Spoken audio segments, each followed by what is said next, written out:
This is a very interesting turn of events. So I recently started listening to the Financial Audit podcast hosted by Caleb Hammer. And I started listening/watching it because I was recommended his clips on my personal Instagram. And right off the bat, I gotta say, first impressions are everything. And Caleb certainly knows how to make them. That being said, it's clear that what he dishes out to others, he can't take himself. Because when anybody calls him out on his frankly rude and offensive behavior, he gets very whiny and defensive, and this is especially the case with D'Angelo Wallace. Before we get into it, hi, I'm Avery. I make videos talking about whatever I want, while my drawing time lapses play in the background. Usually, the whatever I want is nerdy stuff like anime or Western animated films or Love and Deep Space, but today it's a little different. I used to say, for my first few videos at least, that I have videos of me drawing in the background like creepshow art without the stalking, while I yap about whatever I want D'Angelo Wallace style, which is still true, by the way. And since I'm an avid viewer of D'Angelo, and I coincidentally just recently started watching Financial Audit, I thought today's video could be my opinion about the drama between the two creators. Anyways, you should subscribe to my channel because I'm pretty good background noise. Also, make sure to follow my socials linked below, and let's get on with the drama. Now, I'm starting this script on the 1st of February, a few hours after watching D'Angelo's video about how apparently Caleb Hammer of the podcast Financial Audit is threatening to sue him. Hilarious. Why is Caleb threatening to sue D'Angelo? Well, because D'Angelo talked about how much of a dick Caleb is in one of his live streams, and Caleb didn't like that very much. But why is D'Angelo talking about Caleb in the first place? Well, let me tell you. Caleb Hammer is known for his insults, his misogynistic language, his insensitivity, and his financial advice podcast where he makes fun of people in tough financial situations that came to him for help. He's kind of Dr. filling it up right now. He's kind of acting like a savior to these struggling people, but unlike Dr. Phil, he's not being sneaky and underhanded about it. Caleb straight up insults these people. Sure, some of them deserve it, like that woman who wanted her boyfriend to have a baby with another woman that they'd raised, but only after sending the child away for their formative years to live with his extended family in Vietnam. Girl, why would you have a kid if you were just gonna send it away? The two reasons for them sending the hypothetical child away, that they gave anyways, was because she doesn't like babies and he just wants the kid to get used to Vietnamese food. These people should never have kids. Anyways, Caleb rightfully makes fun of her for that, although I don't think he actually tries to tell her why that's a shitty plan. He just insults her. I bring up this specific woman for a specific reason though. In that episode, Caleb comments on her makeup and outfit, stating she looks like a clown and acts like he never heard of alternative or goth fashion. Idiot. Especially since he went to college. He definitely knows that those communities exist, though he would be excused for not understanding that there are goth and alt subcultures. However, instead of simply asking about it, he insults her looks and also tries to make it seem like she's stupid for suggesting that goth has multiple subgenres. Like, I don't know how I can get across that he tries to make her look stupid and convince her that subcultures aren't a thing. But he does. Trust me. Also, when she starts explaining that she's into the alt aesthetic, he asks, isn't everyone alternative? No, Caleb, that's why it's called alternative. I could go on a whole history lesson of goth and give you a cultural lesson on subcultures, goths, alternative styles, why they exist, etc, etc, but I refuse to because this video is about Caleb suing D'Angelo Wallace. D'Angelo is alternative in his fashion sense himself, so this is one of the videos he brings up in his own criticism. The point being, Caleb often makes fun of people for being stupid, but he doesn't make himself look like the brightest bulb either. Another reason D'Angelo talked about this specific video is due to the sometimes blatant racism that Caleb exhibits. In this episode specifically, Caleb makes multiple comments on this woman's boyfriend's race. He puts a lot of emphasis on the fact that he's Asian and even tries to mock his supposed accent, which granted the man does have, but it's not really noticeable if you're not looking for it. But instead of a Vietnamese accent, Caleb mocks him with a very poor Japanese accent, which, in case you didn't know, are very different. He also states that the only reason he's mocking the Japanese accent is because he can't do a Vietnamese one. He's constantly making statements based on racial stereotypes of the people he has on his show, and often completely and willingly ignorant about the cultures of the people on his show. An example of cultural ignorance is one episode where an Indian American woman comes on his show. She tries to explain to Caleb why she's paying off the loans her father took out for her schooling, even though he's the one that pushed her to go to the school she went to, and he never explicitly told her that she was to pay him back. Caleb was confused as to why she feels guilty that he took out the loans for her schooling when that's a normal part of being a parent in the US. She tries to explain that in Indian culture, there's this expectation that the oldest of the family is supposed to help take care of the rest of the family once they get a job. Caleb blatantly ignores this explanation and keeps asking her why she would feel obligated. Hey dumbass, she just told you. Mind you, Caleb is seemingly a white man. He once stated that he's some type of Native American, but who really knows? What I'm trying to say is that white households, aside from Italian American ones in my experience, tend to have much more laid back approaches to literally everything. It's why there's such a divide in how, if you're white, your non-white friends have been raised compared to how you were raised. There's a higher expectation for non-white children to obey, get good grades, go to school, and then take care of the rest of the family. That's a whole other topic we could get into,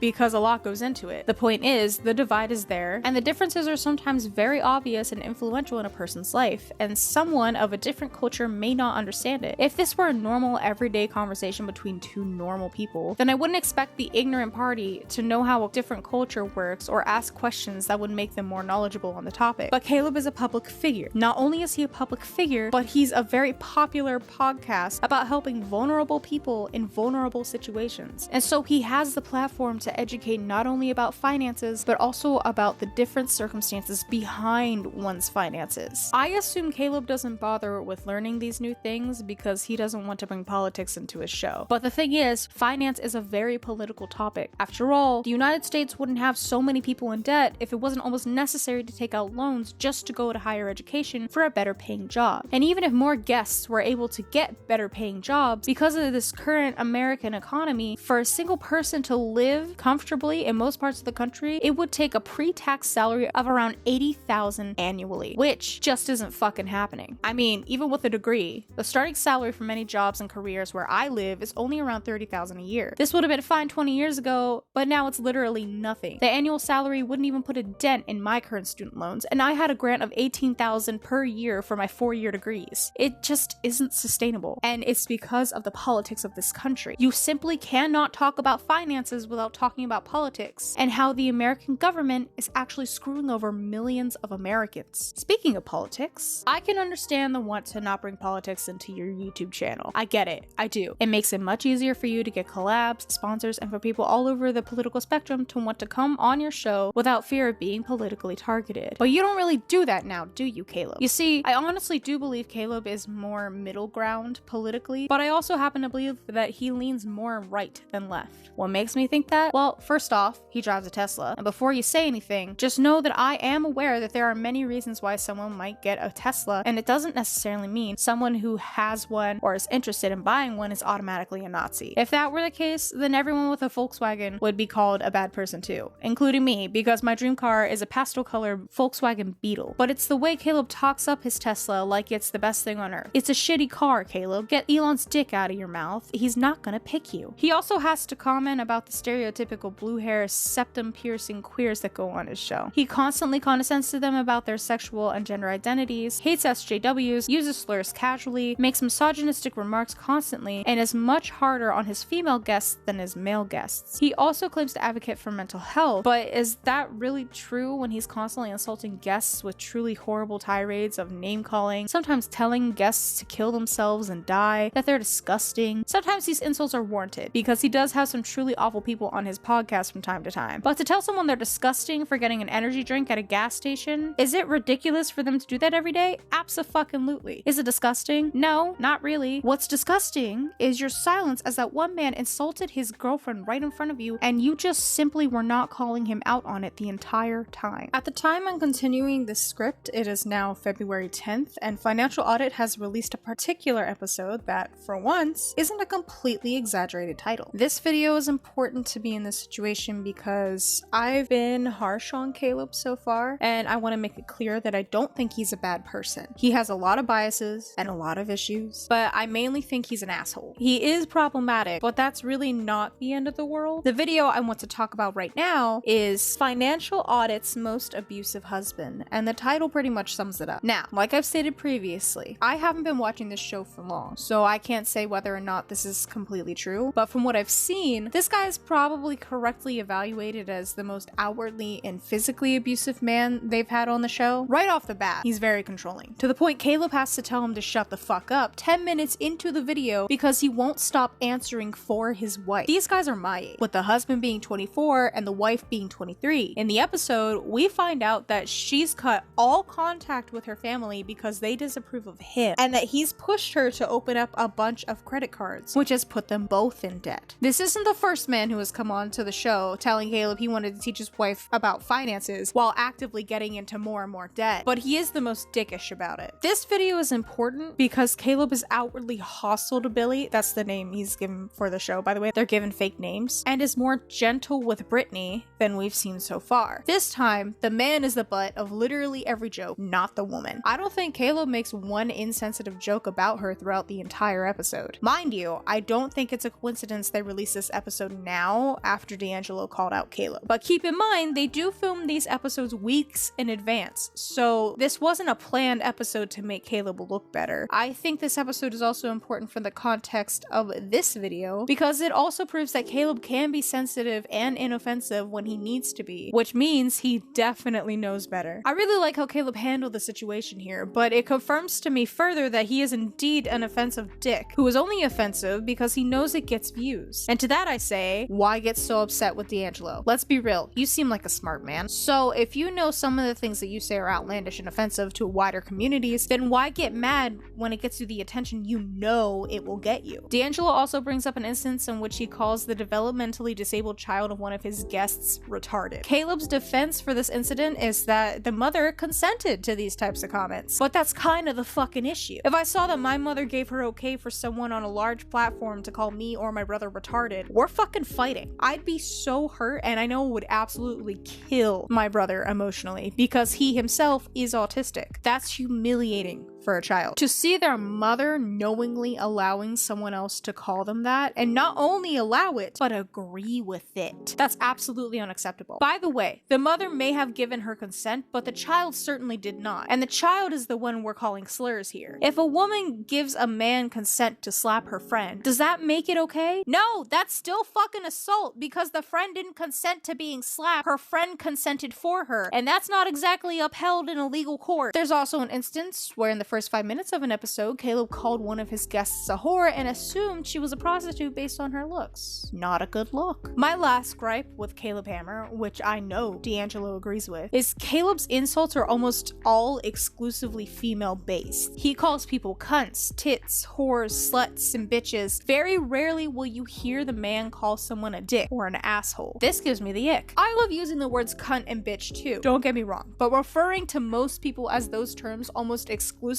is not a good look, and you have to know that. And really, there's absolutely no reason you should be using feminine insults toward people so often. I personally think idiot is a stronger word for calling someone stupid than tit is, but that's just me. After all, I am the one with a language degree, so my vocabulary is probably going to be bigger than his. That was mean. I stand by it. Lastly, I feel I should mention there are conversations about Caleb being weird toward minors and women, especially considering he's banned from one, though I've heard more, dating apps. This apparently stems from Caleb meeting with a woman from a dating app. They headed to his apartment, started making out, and the story differs from there depending on who tells it. Caleb says he went to move further, but the woman stated she wasn't comfortable with it, so they made out a little longer instead, and she left not long after. Then he found out he was banned from the dating app. He says that she complained to the dating app's company that she felt extremely uncomfortable and that Caleb tried to coerce her into having sex. So basically, he says she flat out lied. Of course he could be telling the truth, but based on the way he talks about wokeism, I'm more inclined to believe the woman. That and women rarely ever lie about these kinds of things. I don't know the whole story, so better to go to someone who makes a video on it, because I'm not it. D'Angelo obviously did nothing wrong by calling Caleb out. I mean, he's a commentary YouTuber, and Caleb is controversial. What did he expect? Caleb crashing out on live,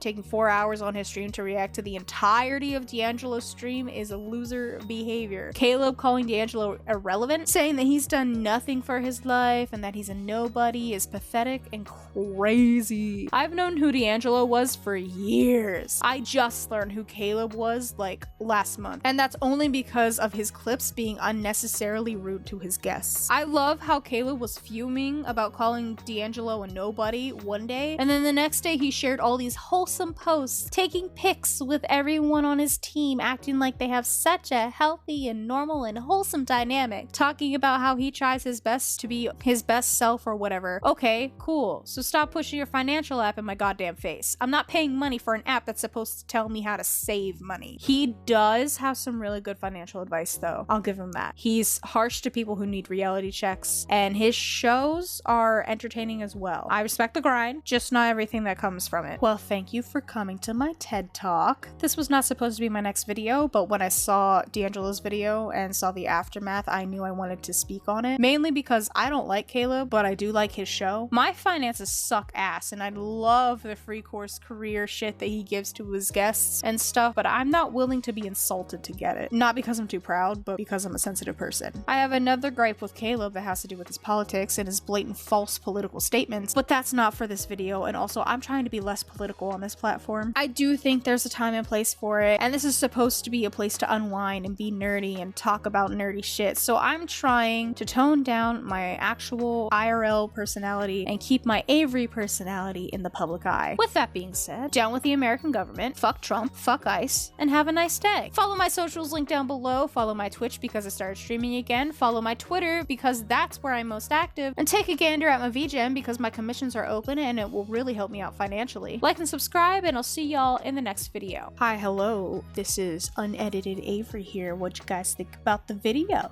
You like the commentary shit? Because I don't. I don't like keeping up with stuff, and I don't like doing research on this kind of stuff, and like it's just not my cup of tea. So that's why I mainly stick to nerdy things, because I'm not with the times, really. I'm not with all the current drama that's going on, and I also only do surface level research because I just want to talk about it. I just want to talk shit. I don't want to go into the deep implications of society, because that's not what this channel is for. This channel is about nerding out and talking shit, okay? So I hope you liked the video though, because it was kind of fun for me to make. I had a lot to say, obviously. It's true, I don't like Caleb Hammer. I think he's an asshole. I think he's a dick. I think he is misogynistic. Am I personally offended? No, not really. I'm gonna be honest, it takes a lot to offend me, actually. I don't care if people use the R word, and I don't care if people call each other slurs, really. I just know that I don't do it because I don't like it. Because I wouldn't say I'm a nice person, because I don't think I am, but I am at least a decent person. I'm not gonna go and call someone the R word because I think they're stupid. And I'm not gonna call someone a slur just because. And I'm not gonna sensationalize shit and say the most outlandish shit just for attention and for views. That's not what I'm about. I think this is the most coherent ending bit of my videos that I've ever had. And I think that's really funny. If you would like more videos like this, please tell me in the comments below what you would like me to talk about next. I will do research on it, though my videos might take longer, because my job is really weird with its scheduling. Man, I don't know what I want to do with my life, honestly. I mean, I know what I want to do with my life, but I don't know what I want to do right now while the animation industry sucks ass. So I'm just here chilling, working on my projects at home, and I have to keep telling myself that animation takes a while, so like I shouldn't feel bad for not having stuff done right away, because it takes a bit. I'll see you guys in the next video. Bye!